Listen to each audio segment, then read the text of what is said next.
मैं अपनी सरकार का और योगी जी का हृदय से धन्यवाद करूंगा कि तत्काल प्रभाव से कार्रवाई की, परंतु फिर भी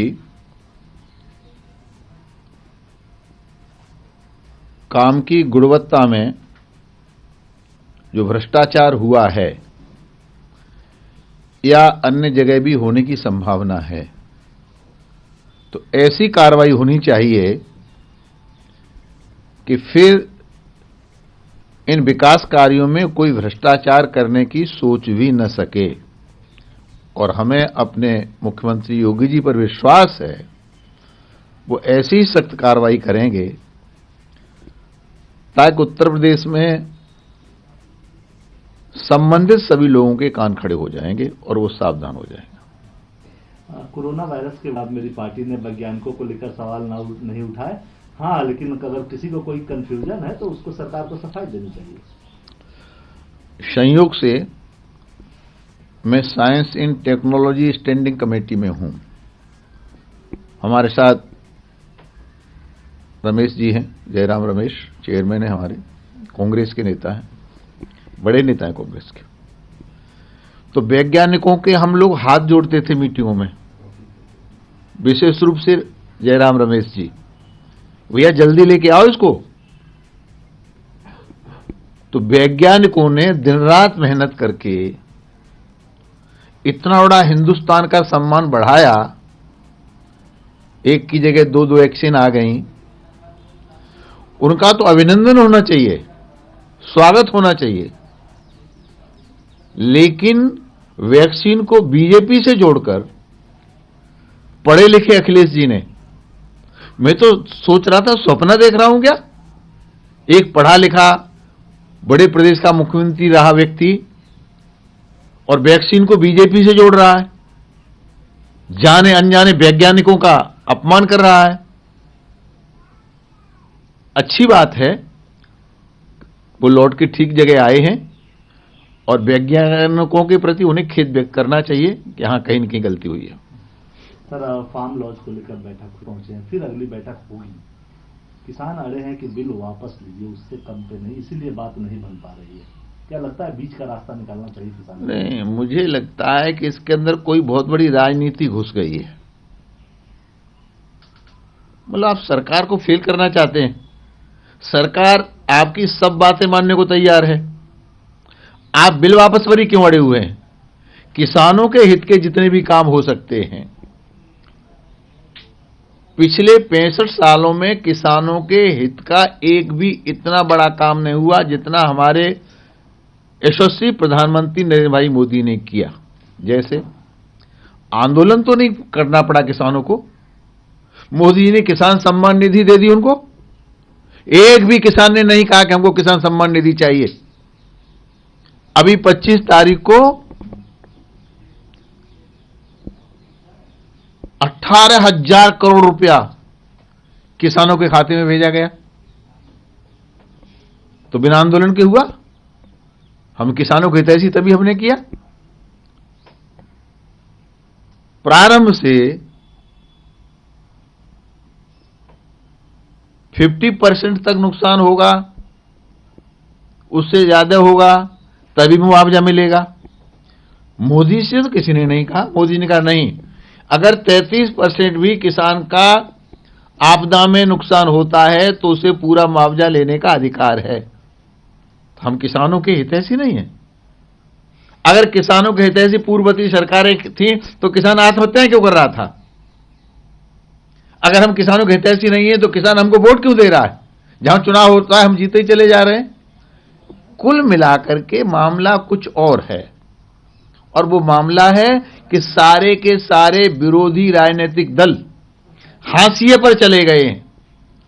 कांग्रेस जैसा बड़ा दल जिसने 60-65 साल देश में शासन किया, वो हाशिए पर चला गया।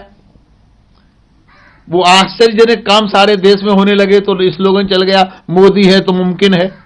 मुझे पता है, हम श्रीनगर के लाल चौक में एक तिरंगा फहराने के लिए गए थे, हमारी बसों पर हमला हुआ था, हमारा गनर चुड़ैल हो गया था, उसके सीने में गोली लगी थी। आज तो क्या स्थिति है वहां पर? कश्मीर हमारा है, हर सरकारी बिल्डिंग पर तिरंगा झंडा लहरा रहा है, चुनाव हुआ है, बीजेपी का कमल खिला है।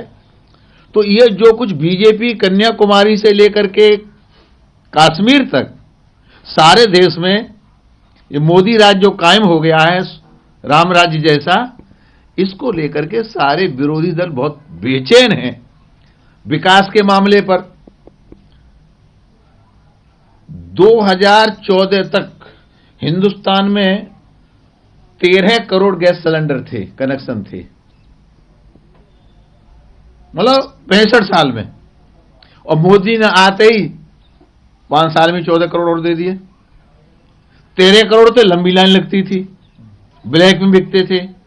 मोदी ने सारा सिस्टम ही बदल डाला। तो विकास के मामले में चाहे अखिलेश हो, चाहे कांग्रेस हो, बसपा हो, कोई और पार्टी हो, मोदी जी के आगे कहीं खड़े नहीं हो सकते, टिक नहीं सकते। तो ये किसानों को बहका करके, मतलब किसानों का अहित ही कर रहे हैं। ये किसानों को बहका करके, किसानों के कंधे पर बंदूक धर के, निगाह कहीं है, निशाना कहीं है। तो इन्हें किसानों से कोई लेना देना नहीं है, इनका निशाना मोदी है। पर मैं धर्माचार्य हूं, मुझे पता है मोदी जी का जितना ज्यादा विरोध होगा वो उतने ही स्ट्रांग होंगे। मोदी का कुछ बिगड़ने वाला नहीं है। और मोदी जी अगर किसानों के हितैषी नहीं है तो हिंदुस्तान में याद रखना कोई किसानों का हितैषी हो नहीं सकता। मोदी किसानों का भाग्य बदलने के लिए, उनकी आय दोगुनी करने के लिए, किसने कहा मोदी जी से घर का शौचालय बनवाइए? किसने कहा कि 2022 तक सबको छत दी जाएगी? किसने कहा कि 24 घंटे बिजली हम देंगे?